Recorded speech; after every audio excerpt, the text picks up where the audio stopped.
Now that you have your operator fully installed, the gearbox in, control board, and your push arm attached to the door, you may proceed with programming the door operator. Your screen, once you turn it on, before you start programming or being able to access the menu, will have to say door closing.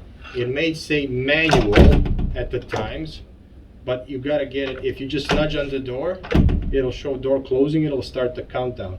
At that point, you're able to access the menu and you scroll down to calibrate. Once you get to calibrate, you select that. Your screen's gonna show you activation begin, which is just to learn for the position of the door with the encoder. Now you're gonna see a number here that shows anywhere between 100 to 6, 7, 8,000. So disregard this number and just follow the instructions on the screen. It says act begin. You're gonna hit act to begin. It drops down to 100. That 100, I like to call it the zero position of the door or a fully closed position of the door.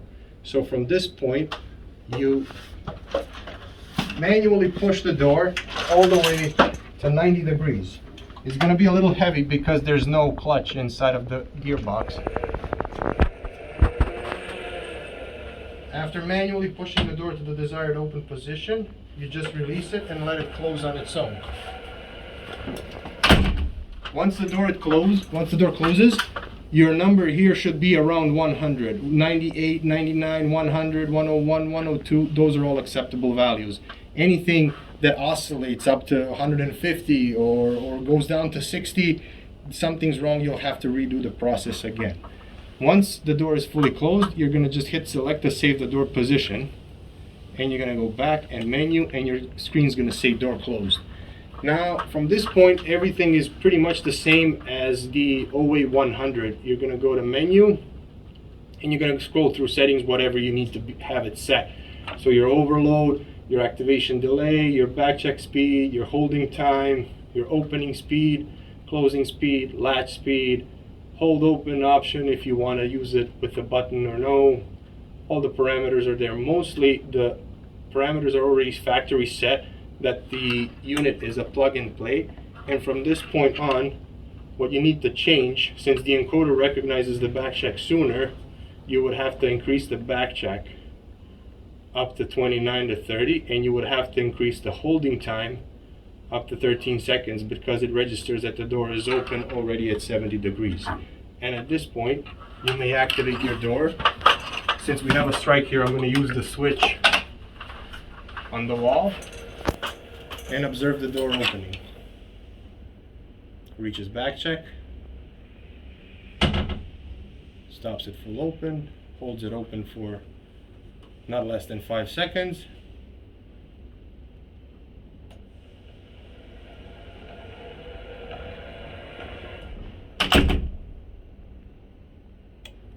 So that would be your first initial setup. Now, depending on the conditions that you have, in case of severe winds on the outside and the door having so much issues of opening, you will change parameter overload and increase it all the way to 99 if you need to bypass the obstruction. But in that case, you would be required to use a safety sensor on the swing side.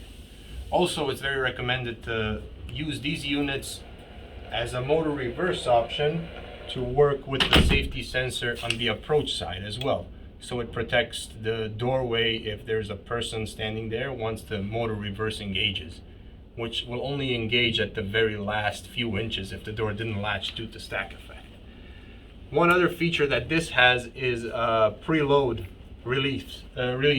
In case you have tension on your strike with the wind or air pressure or anything or draft causing the tension on the strike, this operator can actually pull the door in to release the pressure off the strike, unlock the strike, and release the door and continue with the regular cycle. Those parameters are found in the upper ones, which you go to number 10, you hold up and you press menu, same as on the OA 100 where you want to change it to the washroom mode or access control mode. These are located in the same upper menu. Where it's called preload time is whether you want it to pull in for 2, 3, 5 seconds. I usually set it at 2 seconds, which is more than enough. and the preload speed, which would be also the preload force. How hard is it gonna pull back before it pushes it out? Which I usually factory is 50, and I usually set it up to 20, which is more than enough. So you will see, if you look at the actual arm now, and I'm gonna push the door manually forward, you'll see how the operator is gonna pull the door back and then release it in order to allow the strike to release the preload off the gate.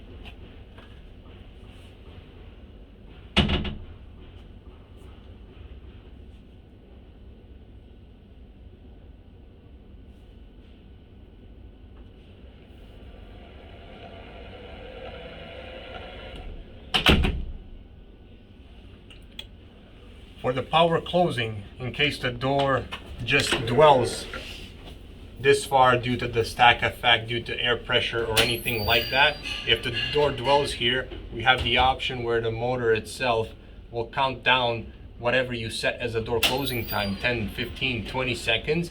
And after that certain time, the motor, what will do, it'll pull the door in to the full latch. That parameter is your power closing, which is also up in the higher parameters. You can also adjust the power closing time, whether is it gonna pull for 2 seconds, 10, 5, whichever is required. And it usually only provides the pull force until the door is fully closed. Once the door is fully closed, it will not pull anymore. Power closing speed is how strong will the pull be. So for an example, it's 50 factory, same as the power preload speed. I usually keep it at 20. That would be the recommended setting, so it's not too hard. In this case, since we're demonstrating this on the interior door, I'm going to tone it down to the bare minimum. I'm going to put it at 5, just to show how it works. So you activate the door, pulls it in to release the strike. It opens, runs a full open cycle.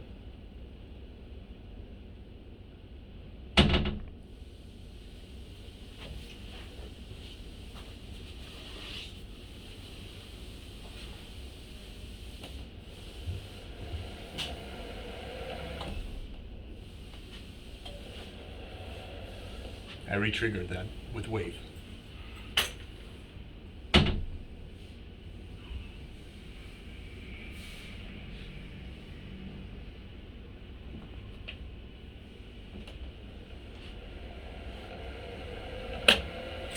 So the door gets to this dwelling position. And in this case, since the parameter setting for door closing was 50 seconds, it'll time out 50 seconds before it engages the power close. That parameter you'll see in the manual should be toned down to 12 to 15 seconds for the door closing time, so it engages the motor reverse or the power closing feature sooner instead of waiting for almost a minute until it engages. But again, we leave that usually to the installer to assess how long will the operator wait before it engages the power close.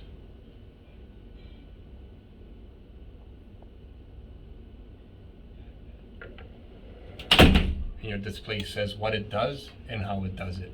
And as soon as the door is closed, it just stops any current from reversing the motor, so no overload is kicked into the motor anyways. And from that point on, it's just regular operation.